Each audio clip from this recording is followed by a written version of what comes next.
Bonjour, bonsoir. Bienvenue à ce nouveau webinaire de Impact. Comment vous allez? J'espère bien et je suis heureuse, Sylvie Ngompé, de vous accueillir aujourd'hui. Vous me connaissez déjà. Je ne vais pas me présenter. Impact a pour ambition d'avoir une génération plus résiliente, plus respectueuse et aussi plus responsable de son avenir.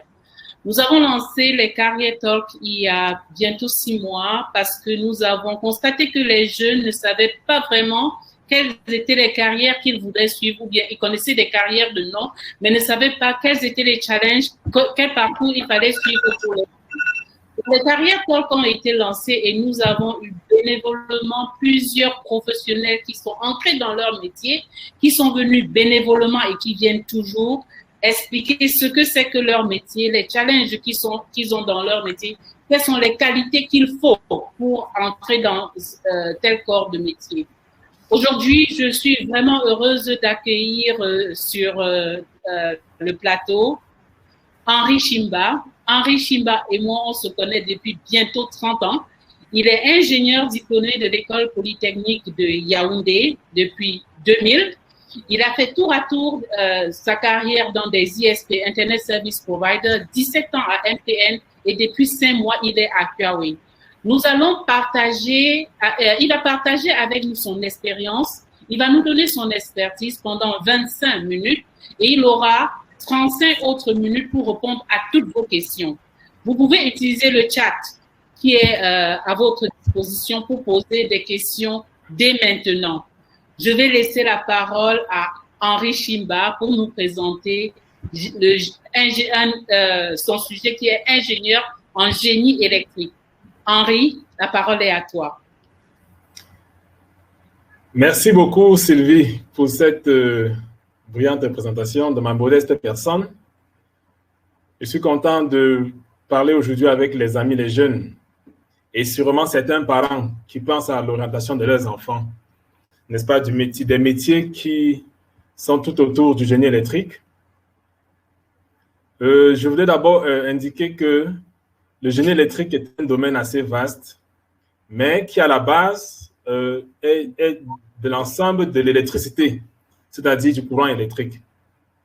Donc, certains vont dire pourquoi électronique, pourquoi électrotechnique, pourquoi télécom, pourquoi ceci, pourquoi cela. Mais en réalité, le génie électrique englobe ces 3 grands domaines qui sont, n'est-ce pas, l'électricité quand on parle des courants forts, l'électronique quand on parle des courants faibles, et les télécoms quand on parle d'échange de données, n'est-ce pas, à travers l'électronique et l'électrotechnique. Donc aujourd'hui, nous allons aborder dans cette présentation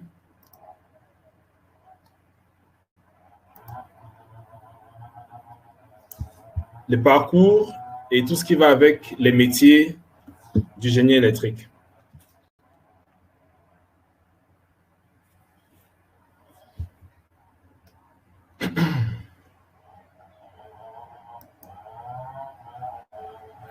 Alors, pour faire carrière dans le génie électrique, de façon générale, il faut avoir un baccalauréat scientifique ou un Advanced Technical Certificate pour ceux qui font le cursus anglo-saxon. Alors, dans le baccalauréat scientifique, vous avez plusieurs filières qui donnent à ce métier. Pour ceux qui font le bac général, vous avez le bac C et le bac D. Et pour ceux qui font les filières anglo-saxonnes techniques, les filières francophones techniques, vous avez le bac F2 et le bac F3.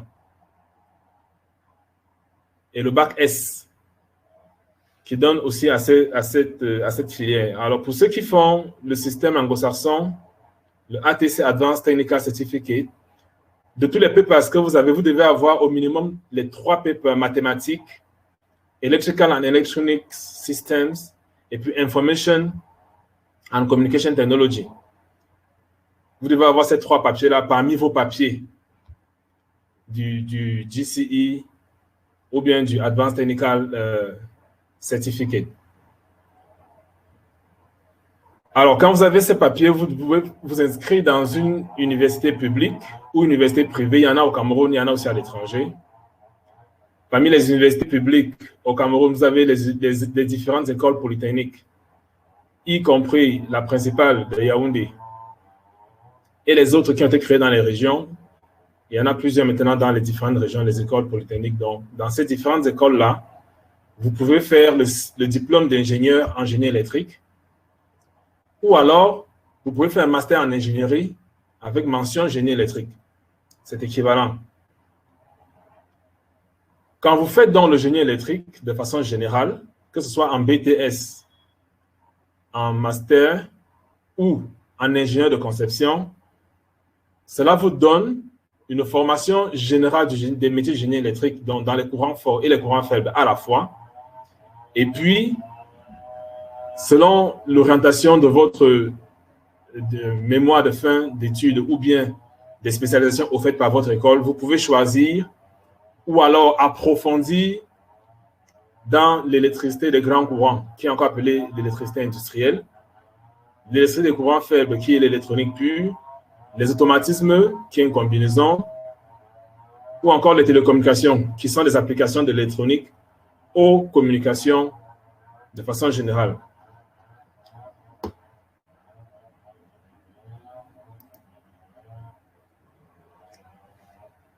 L'ingénieur de génie électronique va se concentrer sur les courants faibles. C'est celui qui partit de l'électronique, c'est-à-dire des micro-composants qu'on appelle les diodes, les transistors, il y a beaucoup d'autres noms. Je ne vais pas rentrer dans les détails très techniques. Mais tout ce qui allait très petit là, comme vos téléphones, vos montres connectées, les télécommandes à la maison, le téléviseur, c'est eux qui fabriquent ces appareils précis. Donc, c'est des gens qui doivent être voués à l'innovation, qui doivent savoir faire un peu de programmation informatique parce que ce sont des appareils qui sont bien programmés et qui appliquent donc l'électronique à ces applications-là. Alors, dans cette spécialisation, vous pouvez, n'est-ce pas, les applications faites dans le biomédical, dans le traitement de l'image, la domotique, le traitement du son, l'instrumentation et la microtechnologie. Je vais prendre une minute pour parler de chacun de ces sous-métiers.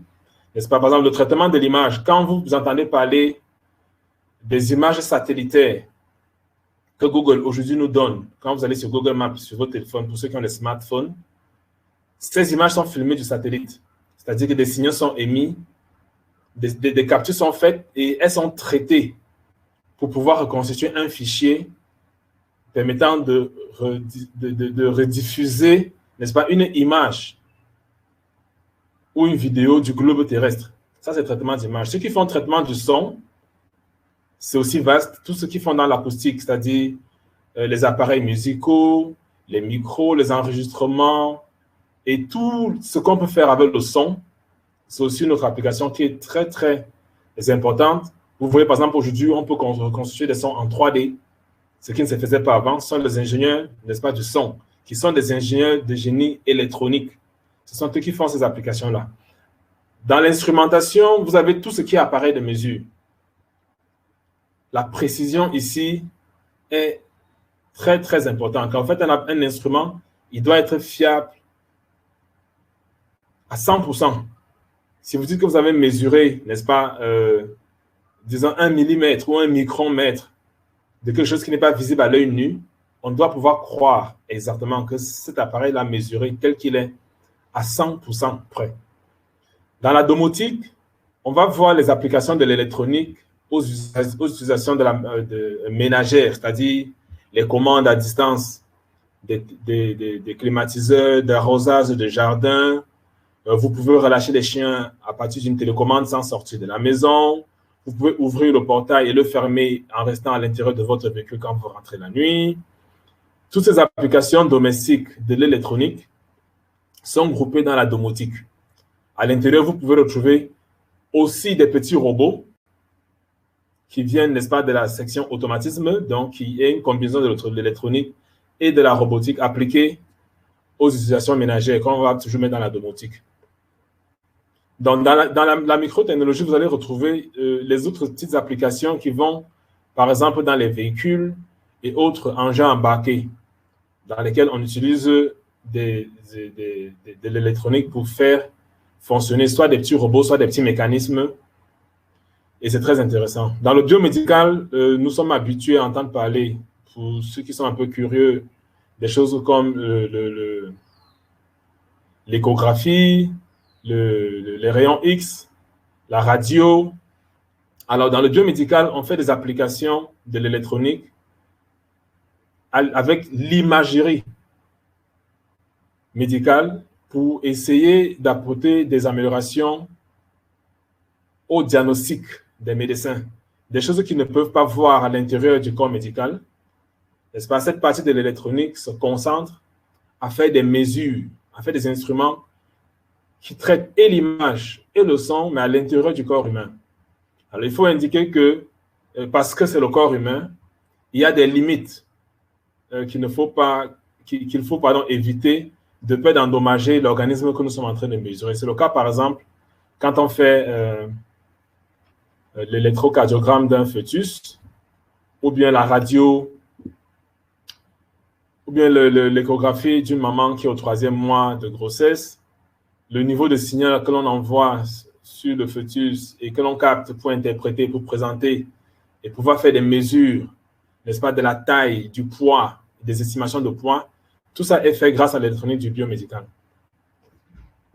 C'était un domaine assez important. J'ai préféré vous donner plus de détails pour que vous compreniez bien jusqu'où l'ingénieur de génie électronique, n'est-ce pas, peut s'appliquer. Alors, pour bien faire ce métier, il faut avoir une grande capacité d'adaptation. Il faut être très méticuleux, bien organisé et comprendre que vous devez travailler normalement en équipe.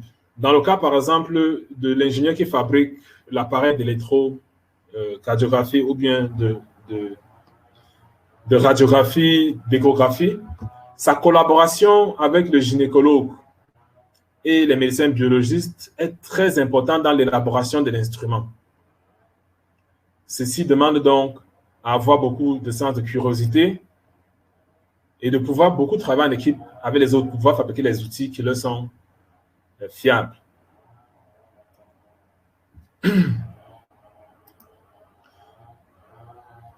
Dans l'autre application de l'électronique dont nous avons parlé tout à l'heure, aux échanges entre les machines, les hommes, il y a donc ce métier qui aujourd'hui est très en vogue, n'est-ce pas, l'ingénieur télécom et réseau, qui se concentre à faire communiquer les hommes, les machines et une combinaison des deux. Alors cet ingénieur, il est responsable de créer des réseaux ou des systèmes de communication à partir de l'électronique et des autres éléments de la nature, bien sûr, puisqu'une antenne, par exemple, c'est du métal, mais ça rayonne une onde électromagnétique que l'autre antenne va recevoir de l'autre côté et à l'arrière, avoir des modulateurs qui vont convertir le signal en signal numérique, exploité encore par des appareils électroniques pour donner le message qui a été transmis par celui qui l'a émis.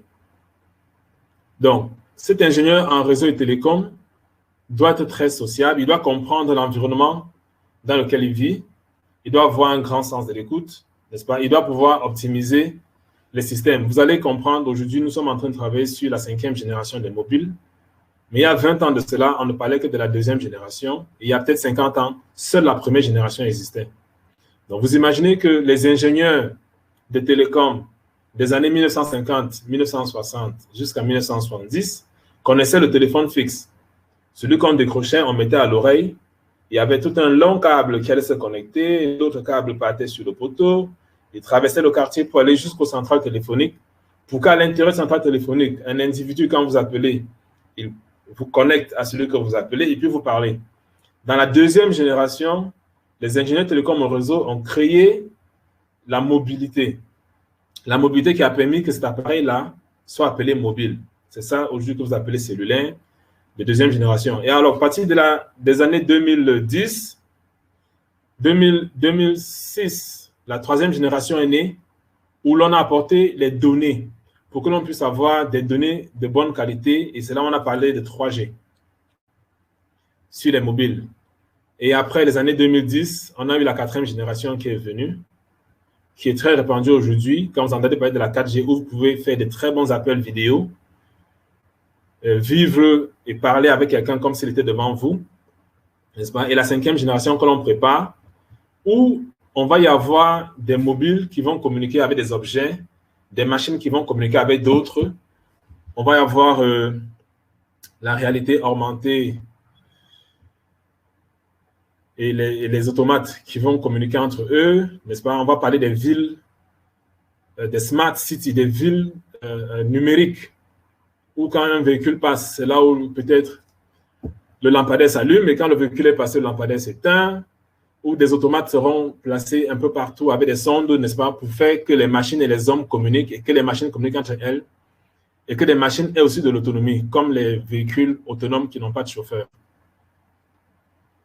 Alors, remarquez bien que ce domaine est très, très pointu et demande, n'est-ce pas, d'être très créatif. Je peux vous assurer que les bibliothèques les plus fournies sont en anglais, que ce soit en électronique ou en télécom, et il faut bien être bilingue pour pouvoir bien se développer. Le 3e domaine dont nous allons parler, c'est celui des automatismes. Alors, quand les êtres humains font des tâches répétitives ou des tâches qui demandent une intelligence que l'on peut transmettre à un système électronique, on crée un automate. C'est une machine que l'on programme pour effectuer des tâches répétitives. L'avantage étant que la machine ne se fatigue pas, elle ne se stresse jamais, elle peut travailler 24 heures sur 24 tant qu'elle reçoit de l'énergie. Et tous ces automates sont utilisés pour faciliter la production. Si vous visitez une usine de brasserie qui produit de la bière, vous allez vous rendre compte que presque de bout en bout, c'est les machines qui font le travail. Y compris la machine qui ferme la bouteille, la machine qui regarde s'il n'y a pas de particules à l'intérieur. Si oui, elle décide de la rejeter de la chaîne, on la renvoie pour vérifier pourquoi elle n'est pas conforme à la norme, et ainsi de suite. Jusqu'à aller les classer dans les casiers et dans les étagères pour que les transports puissent être transportés vers les consommateurs. Alors, toutes les usines presque aujourd'hui qui font de la grande production en grande quantité sont obligées d'avoir des automates. Ces automates sont programmés, sont conçus, sont installés et sont maintenus par des ingénieurs en automatisme. Ces ingénieurs font de l'électricité, ils font de l'électronique. Ils doivent apprendre un peu de mécanique et d'informatique pour pouvoir combiner, n'est-ce pas,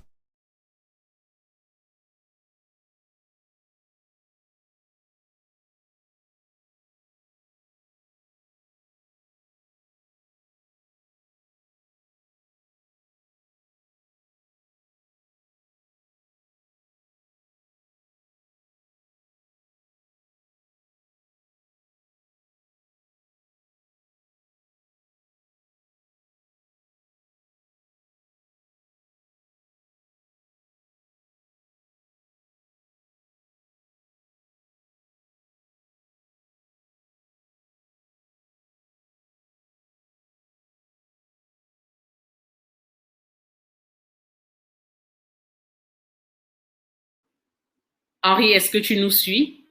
Henri doit avoir un souci technique. J'espère que ce sera réglé. Désolé, j'ai eu une interruption. Désolé, c'est le système, n'est-ce pas? C'est la connexion Internet. Sûrement, ça viendra dans vos questions et je pourrais vous expliquer éventuellement. Donc, on parlait des ingénieurs en automatisme. Oui. J'espère que la présentation est visible. Elle est visible. Elle est parfaitement visible.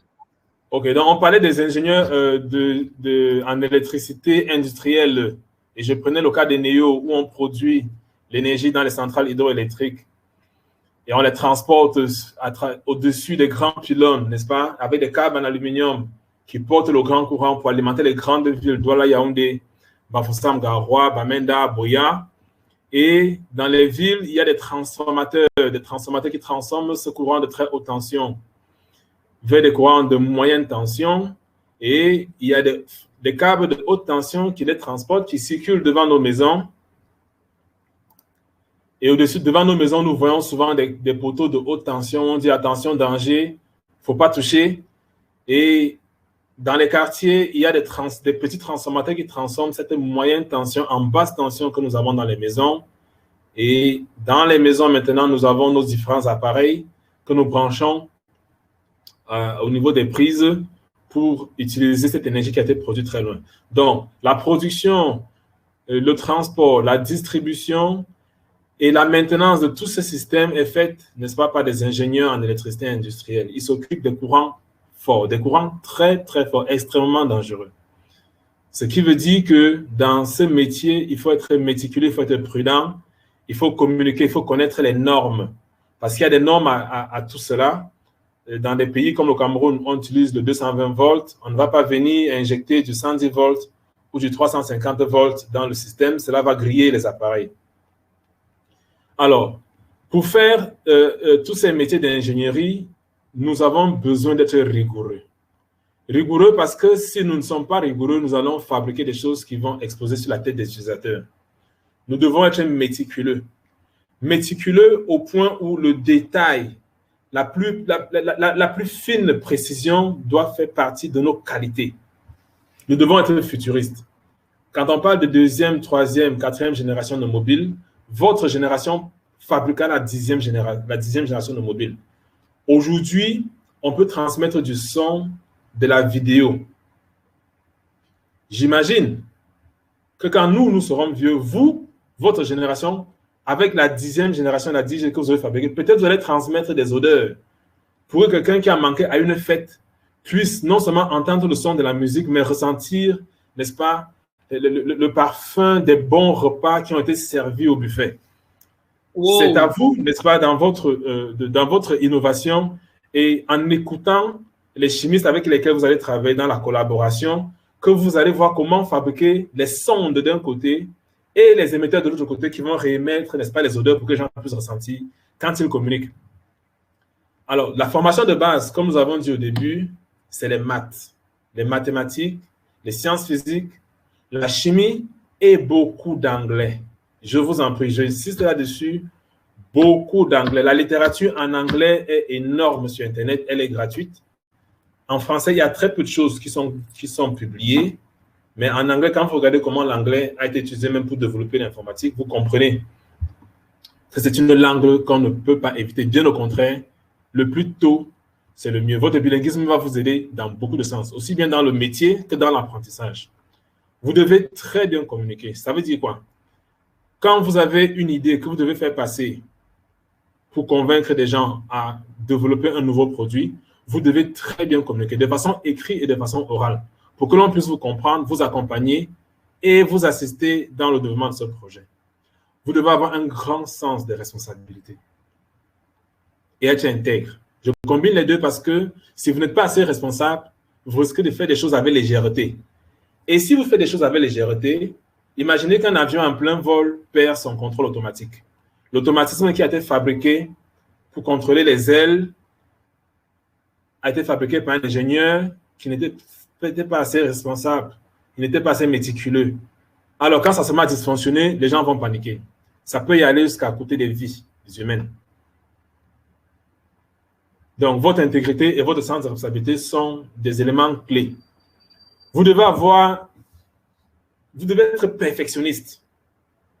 La perfection va vous pousser, n'est-ce pas, à améliorer des systèmes existants pour qu'ils puissent mieux servir, qu'ils puissent servir mieux que ce qui avait été prévu.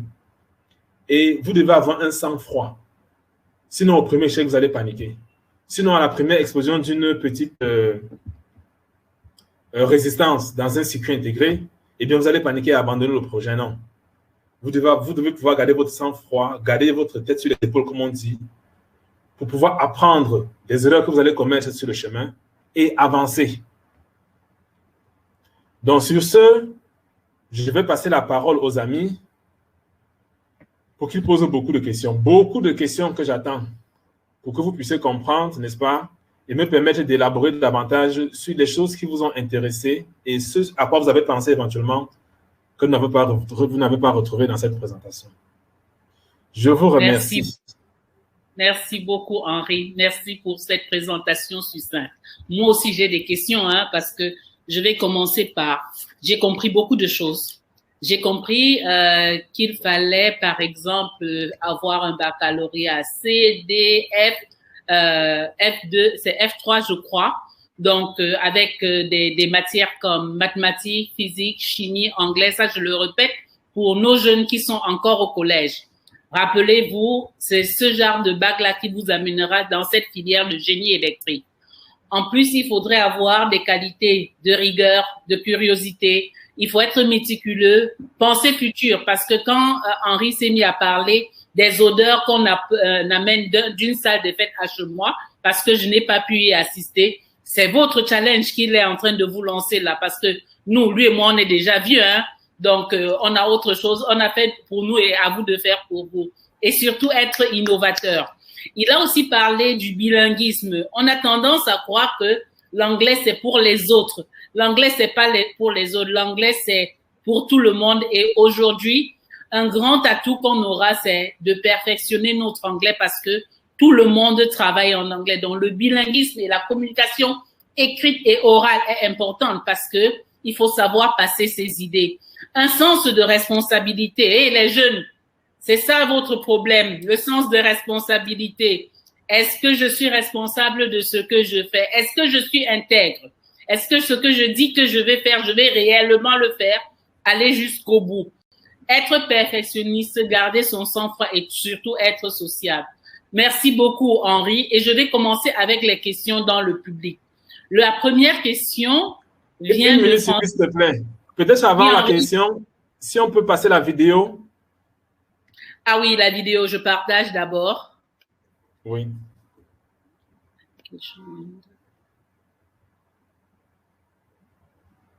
Une minute, donne-moi une minute, s'il te plaît.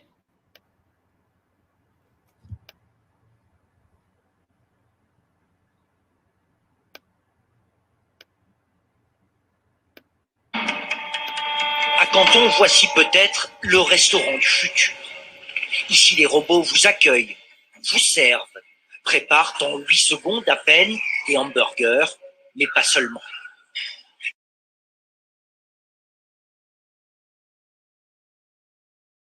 Est-ce que c'est visible? Il a bien sa toque sur la tête, mais n'a plus besoin d'être au fourneau. Ce chef a programmé les robots. Ce plat de légumes verts sautés, c'est le plus difficile à réaliser pour nos robots. On va le commander, vous allez voir. La cuisson va le son arrive bien, mais on ne voit pas la vidéo. D'accord, je réessaye. Il devrait y avoir au moins 6 chefs en cuisine. À leur place, une vingtaine de machines capables de préparer plus de 200 plats différents proposés avec toujours le même dosage, la même cuisson.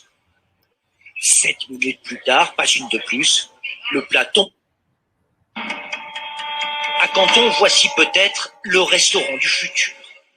Ici, les robots vous accueillent, vous servent, préparent en 8 secondes à peine des hamburgers, mais pas seulement. 600 couverts, 2000 mètres carrés, c'est le premier restaurant au monde sans cuisinier, caissier ou serveur. Il a bien sa toque sur la tête, mais n'a plus besoin d'être au fourneau.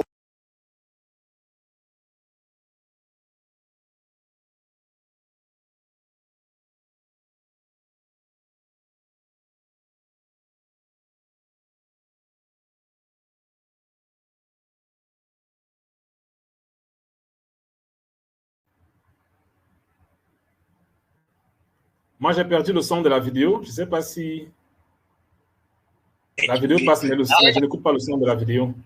Le son est parfait ici. Prêt à être dégusté. Nous avons réalisé des milliers de tests avant d'arriver à ce résultat.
Allô?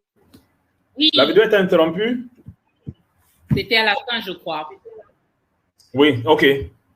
C'est bon, on peut revenir dans aux questions. D'accord. Est-ce que tu as accès au chat? La première question venait de Francis.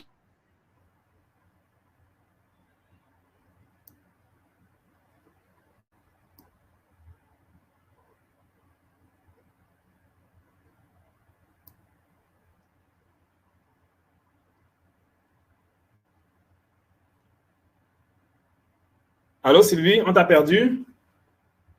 Je suis là. Est-ce que tu me suis?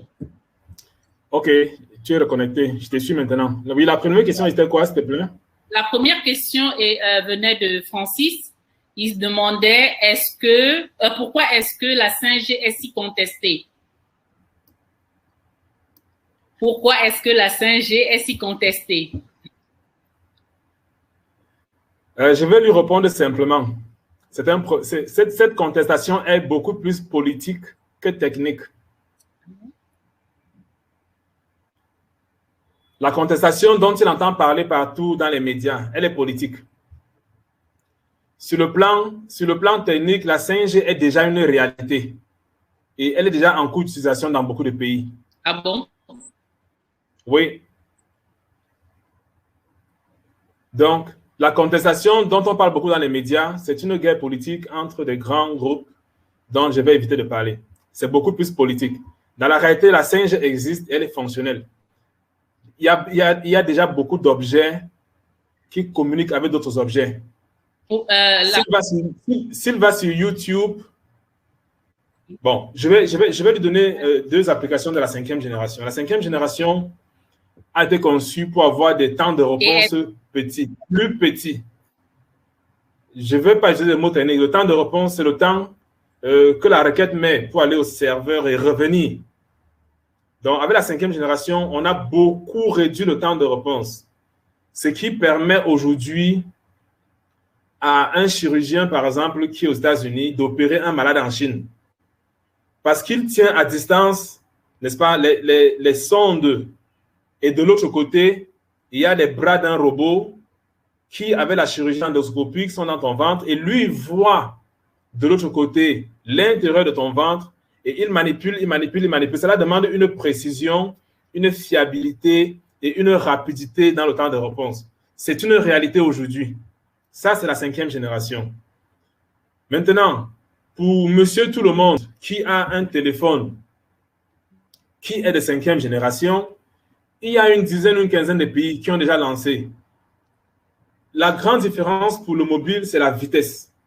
Aujourd'hui, avec la 4e génération, on a les vidéos 4K. 4K vidéo. Quand tu ouvres une vidéo 4K, ça tourne. Quand tu ouvres une vidéo qui est 2K, c'est rapide. Alors, avec la 5e génération, les vidéos 4K vont se télécharger comme si elles étaient dans le téléphone au moment où tu demandais. Donc, c'est un peu ça. Je ne sais pas si j'ai répondu à sa question, mais la 5G, c'est une réalité. Dans le débat qui existe dans les médias, il est politique. Il ne faut pas se fier à ça.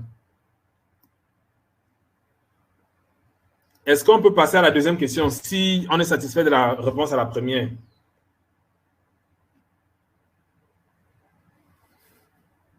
Merci beaucoup. Présentation. Oui, je continue sur suivante. Henri, tout à l'heure dans ta présentation, on parlait de génie électrique, mais tu nous as parlé à la fois de télécom, électronique, automatisme et électricité industrielle. Pourquoi tout cela est englobé, s'il te plaît? OK. Henri, est-ce que tu me suis? Vous voyez... Henri? Oui, j'ai bien suivi la question. Oui, j'ai bien suivi la question. Alors, le génie électrique, de façon générale, va s'occuper, n'est-ce pas, du déplacement de l'électron dans les matériaux. Oui. C'est ça qu'on appelle le courant. C'est-à-dire quand l'électron se déplace, ça crée un courant, qu'on appelle le courant électrique. Alors, lorsque le courant est très petit, nous, on va le classer dans ce qui est électronique. Lorsque le courant est très grand, est vraiment grand, on va le mettre dans l'électricité industrielle. Maintenant, lorsque le courant est transformé en onde électromagnétique ou bien en onde lumineuse pour aller d'un point à l'autre, on va le mettre dans les télécoms. C'est pour ça que lorsque l'on fait génie électrique, on doit bien comprendre ces trois différents secteurs pour pouvoir faire collaborer les trois, parce qu'ils marchent ensemble. Ils marchent ensemble. Une machine d'échographie se branche au mur. Ça prend l'électricité des grands courants pour faire fonctionner.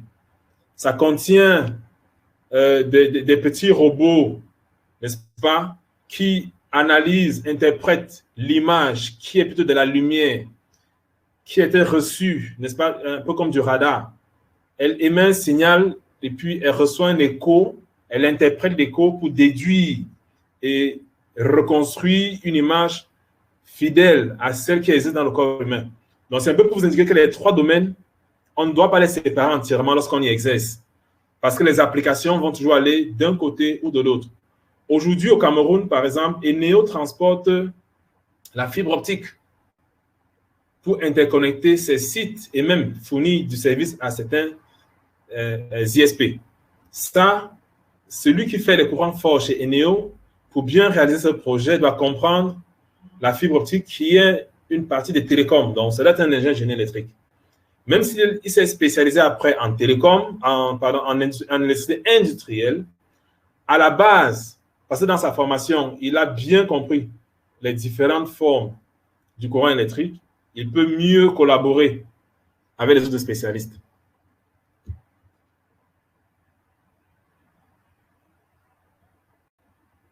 Merci beaucoup pour cette clarification. Il y a Julien qui demande, est-ce que les évolutions en automatisme ne constituent pas un risque pour les hommes dans la mesure où il y a, par exemple, réduction des emplois? Parce que tout à l'heure, dans notre vidéo, on a vu un restaurant où il n'y avait que des robots. Ça veut dire qu'on perd le travail du serveur, de la caissière.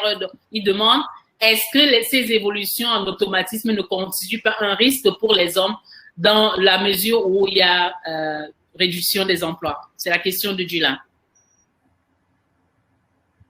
OK. Je vais répondre à sa question et je vais ajouter un autre volet à sa question. Un volet sur le plan humain, et je vais même dire humanitaire. Le fait que si l'on confie tout au robot, le robot n'ayant pas un sentiment, il peut créer un dégât, n'est-ce pas, dommageable pour l'être humain. Bon, je vais d'abord répondre à sa question avant de passer à ce deuxième volet. En réalité, l'homme a créé la machine pour l'aider, de façon générale, que ce soit dans le génie électrique ou les autres domaines. Mais dire que la machine t'aide ne signifie pas que tu vas au chômage. Ça signifie que tu dois t'adapter à pouvoir faire autre chose ou à aider la machine à s'améliorer. Je vais prendre un exemple. Dans les années 1960, pour qu'un comptable calcule les salaires à la fin du mois d'une entreprise comme Eneo qui a 3000 employés, il lui fallait plus de 2 mois pour faire les calculs. Heureusement, on a créé l'ordinateur avec la microélectronique, on l'a programmé pour qu'en un clic, les salaires soient calculés le 31. Qu'en un clic, les salaires soient virés à travers une connexion Internet pour aller à la banque. Qu'en partant au distributeur automatique, la carte magnétique soit reconnue, que le code soit accepté, que le serveur valide le code et que ton salaire sort du distributeur automatique pour que tu puisses faire tes achats. Autrefois, il fallait plusieurs jours pour faire toutes ces transactions-là. Est-ce que ça signifie que les banquiers sont au chômage? Non. Ils sont en train de développer d'autres services à l'intérieur de la banque pour nous faciliter la vie. Donc, de la même façon, le restaurant qui autrefois avait des techniciens de restaurant qui servaient, mesuraient les légumes, mesuraient les tomates et les oignons pour faire la sauce. Et il faut dire, hein, le robot, dans le cadre de cette vidéo, je crois qu'il a 230 menus. Tu le connais? Si moi je viens et que je lui dis augmente un peu de sel au menu 231, il ne peut pas. Le robot ne peut pas parce qu'il n'est pas humain. Donc, le robot va s'en tenir aux différents menus qui ont été programmés à l'intérieur. Les employés qui travaillaient autrefois dans le restaurant vont se concentrer à créer des nouveaux menus. Ils vont parcourir les autres restaurants. Ils vont dire, OK, il nous faut dans ce restaurant de Tokyo faire un peu de ndolé qui n'existe pas chez eux. Ils vont faire un spécimen. Ils vont venir à Douala collecter dans le ndolé qu'est-ce qu'on met à l'intérieur. Ils vont essayer de voir les quantités. Ils vont mesurer au millimètre près, au gramme près, les quantités qui font un bon plat de ndolé. Ils vont venir intégrer ça à leur machine. Et ils vont faire la publicité. Et voilà à quoi va servir ces emplois. Donc, les emplois ne sont pas perdus, ils sont transformés. Et chacun de nous, dans son métier, doit apprendre à s'adapter pour évoluer avec la transformation. Les voitures qu'on fabriquait il y a 60 ans, aujourd'hui, elles n'en valent pas la peine. Les voitures que vous allez fabriquer dans 20 ans, nous, on sera comme des villageois quand on va regarder. On va se demander, waouh, comment ils ont fait des voitures qui s'envolent seules en plein Douala, en plein Yaoundé. Parce que nous, on n'a pas connu ça. Donc, vous devez vous adapter. Cela ne signifie pas que les taximens vont aller au chômage. Non. Ils vont s'adapter. Peut-être c'est eux qui vont renseigner la base de données de ces nouveaux taxis automatiques que vous allez mettre en place. C'est eux qui vont dire non. Si tu mets le clignotant à droite, regardez si un Benskina est en train de venir parce que la machine ne connaît pas ça d'office. Ils vont renseigner cela à la machine pour que la machine puisse prendre la décision, la bonne, n'est-ce pas, pendant qu'elle va circuler de façon automatique. Ça, c'était pour répondre au premier volet sur le chômage. Le deuxième volet, lorsque l'on automatise tout, c'est que les machines n'ont pas de cœur. Donc, si la machine doit vous lâcher, elle vous lâche telle qu'elle a été programmée. Je prends un exemple simple. Vous avez dans un avion un pilote automatique. C'est un bouton que le pilote appuie quand il a fini son décollage. Et cette machine est supposée stabiliser l'avion sur tout un long voyage sans que le pilote ne se fatigue plus. Mais si dans son automate, on n'a pas dit, par exemple, que au cas où toi, l'automate, tu vois un scénario qui n'est pas prévu, fais une alarme solide pour que le pilote reprenne les commandes manuelles. Si on ne lui a pas dit ça, mais l'automate, lui, va voir une boule de feu apparaître devant l'appareil. On ne lui a pas dit que s'il y a une boule de feu, alors vire à gauche ou bien vire à droite. Il va rester là à réfléchir. Il n'agit pas. Et puis, il fait crash. Les êtres humains vont tous mourir.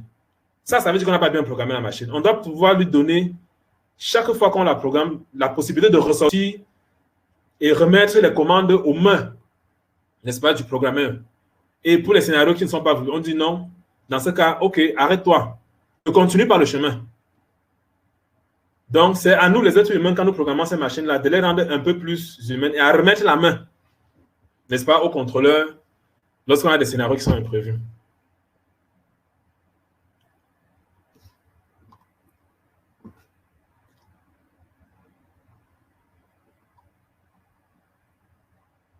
Merci beaucoup, Henri. Il y a Charlotte qui demande, par exemple, est-ce que quand tu as une licence en physique, tu peux toujours faire ingénierie en génie électrique? C'est Charlotte qui pose la question. La réponse est oui. J'ai eu beaucoup de camarades de classe qui avaient des licences en physique des universités et qui ont fait le concours d'entrée à Polytechnique. Avec leur licence, ils sont entrés directement au cycle d'ingénieur de conception. Ils ont fait 3 ans avec nous. Ils sont sortis comme nous et ils travaillent aussi. Donc, la réponse est oui. Et si, par exemple, tu as un bac littéraire et que tu te découvres une passion pour génie électrique, qu'est-ce que tu fais? Alors, lorsque l'on a une passion pour un métier, oui. Ça vraiment, je vais le répéter, cela veut dire qu'on peut se donner l'effort qu'il faut pour aller dans les fondements de ce métier-là.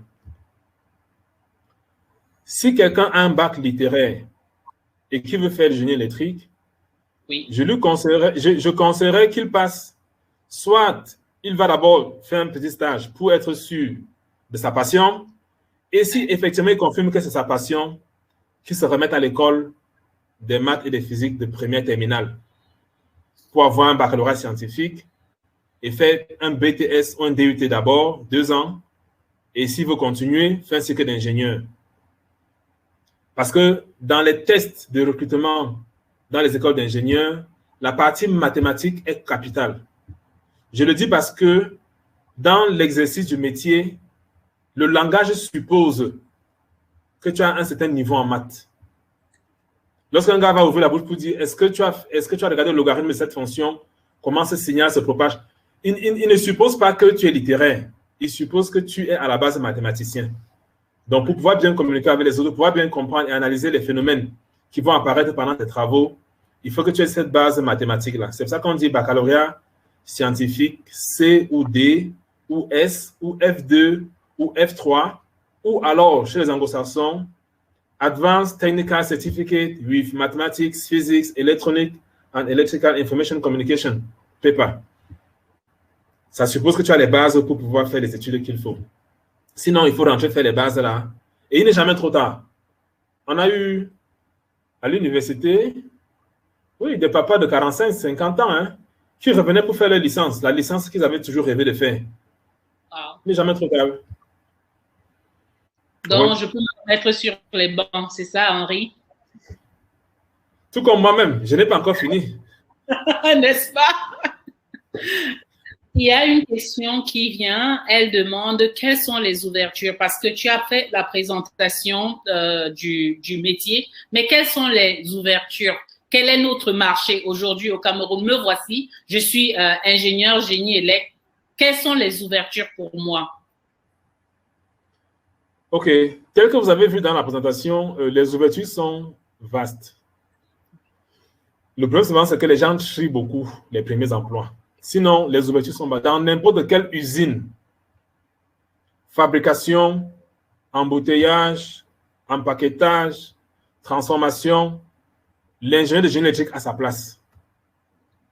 Ne serait-ce que pour la maintenance des systèmes de production. Celui qui est déjà technicien même de génie électrique, il va faire 80% du boulot.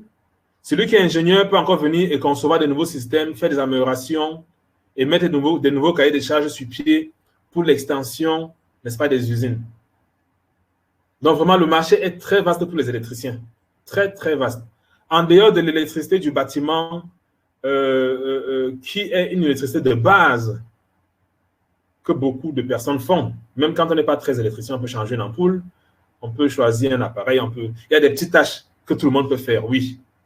Mais quand il s'agira de dire, si on change ce gros câble par ce petit câble, est-ce que ça va tenir? La réponse est dans les calculs. Il faut faire de l'ingénierie. Donc vraiment, le marché est très grand et le Cameroun est un pays en voie de développement. Il y a encore beaucoup à faire pour les ingénieurs de génie électrique. Beaucoup. Beaucoup à faire. Pas seulement au Cameroun, même dans la sous-région. D'accord. Et la question qui va directement après, c'est est-ce que je peux me mettre à mon compte? Aujourd'hui, on parle beaucoup d'entrepreneuriat. Est-ce qu'avec un tel diplôme, je peux me mettre à mon compte et comment? Oui, il est bien de se mettre à son compte lorsqu'on a le courage. C'est tout ce qui fait la différence entre un employé et un entrepreneur. C'est le courage pour se lancer, attaquer le marché de front. Comme tu dis, je pars au front, je vais attaquer le marché. Ça veut dire quoi? Je vais sniffer les opportunités dans le milieu. Je vois un bâtiment qui est en construction, j'attaque. Je vais demander à l'entrepreneur, je veux te livrer toute la partie électrique de ce bâtiment. Est-ce que tu es prêt à le faire? Oui. Apporte-moi un devis. Il faudrait qu'au préalable, tu aies fait des stages dans lesquels tu comprends bien comment les devis se font, que tu puisses élaborer un devis, venir le présenter, le défendre. Quand tu dis, voici le cahier des charges, tu dis, OK, voici le devis que j'apporte pour résoudre ce problème, voici le temps de livraison que j'ai prévu, voici les équipes, ainsi de suite. Tu peux te lancer à ton propre compte, mais il faut être prêt. Et il faut avoir le courage nécessaire. C'est un chemin aller sans retour. Tu te lances et tu y vas. Donc la réponse est oui, je peux me mettre à mon propre compte.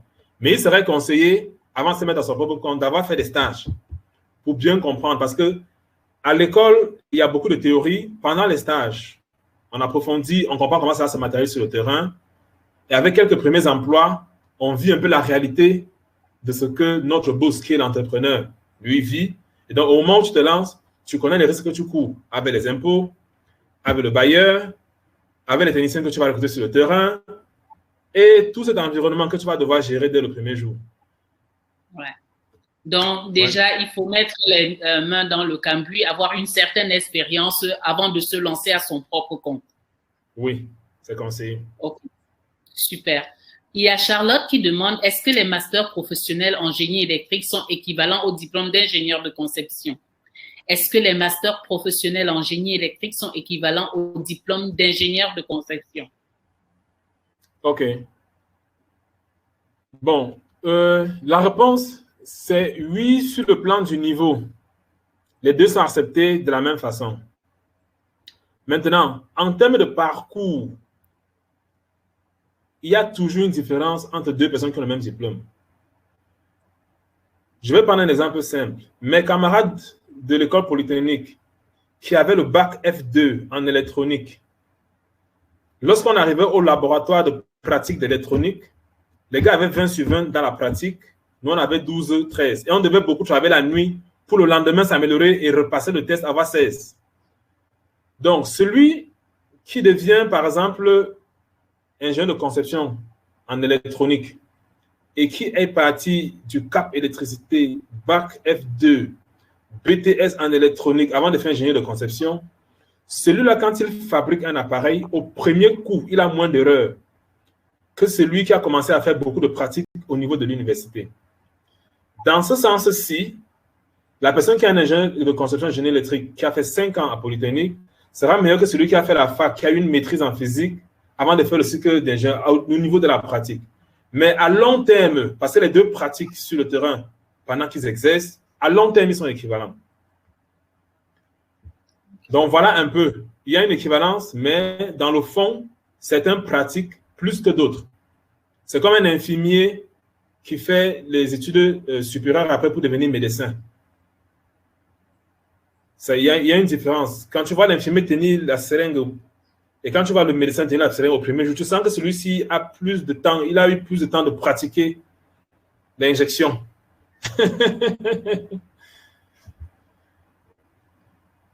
Allô? Oui. Allô? Oui, oui, on t'écoute très bien. Oui, on t'écoute. D'accord, super.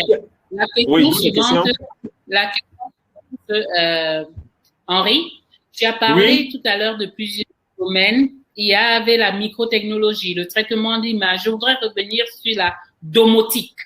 Est-ce que tu peux approfondir un peu ce que c'est que la domotique, s'il te plaît? OK.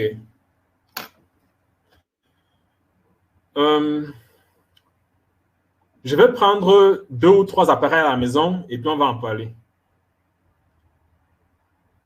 Par exemple, le cuiseur de riz. Beaucoup de gens se demandent comment le cuiseur sait que le riz est cuit. Question intéressante. On met le riz, on met de l'eau, on ferme et puis on peut aller se balader. Quand le riz sera cuit, la machine va s'arrêter toute seule. Ça, c'est des applications de la domotique. Le cuiseur de riz fonctionne comment? Le cuiseur de riz a une plaque chauffante en dessous. Comme beaucoup de plaques électriques que nous connaissons sur le marché. Et il y a un bol qui contient le riz et le liquide. Et au-dessus, tu as un couvercle qui fait presque hermétiquement. Et il y a une petite sonde au-dessus par laquelle ressort, n'est-ce pas, la vapeur. Lorsque vous mettez le riz dans le cuiseur, il vous dit pour 6 tasses de riz, mettez 10 tasses d'eau. Parce qu'il suppose, le riz étant standard, presque standard, que ton riz est comme celui qu'on a utilisé pour calibrer, n'est-ce pas, cette machine. De telle sorte que la sonde qui est sur le couvercle, qui détecte la quantité d'humidité dans la vapeur qui ressort, elle mesure. Et lorsqu'elle voit que la quantité de vapeur a trop diminué, elle constate qu'il n'y a plus l'eau dans la marmite. Elle coupe le courant. Ou alors elle bascule l'interrupteur en mode réchauffé. Et elle attend. Donc le riz est prêt. Ceci dit, si vous mettez le riz et vous mettez très peu d'eau, le riz ne sera pas cuit. Parce que quand l'eau va finir, l'automate va s'arrêter. Voilà une application typique de la domotique. D'accord. La domotique aussi, pour des maisons un peu plus sophistiquées, les smart houses, comme les gens rêvent aujourd'hui, ça s'applique au niveau du portail. Vous avez 2 manettes qui doivent ouvrir le portail quand le patron arrive le soir. Et ces manettes ont une télécommande. Donc, quand le patron arrive, il n'a pas besoin que le gardien vienne ouvrir le portail. Lui-même, il appuie la télécommande, le portail s'ouvre, il entre, La pluie te commande, le portail se ferme. Ça, c'est la domotique. Vous voulez arroser le jardin. Vous êtes en vacances. Les appareils sont installés dans le jardin.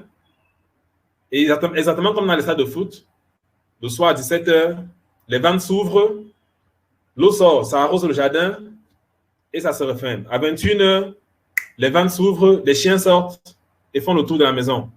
Les voisins sont sûrs que vous habitez alors que vous n'êtes pas là depuis un mois.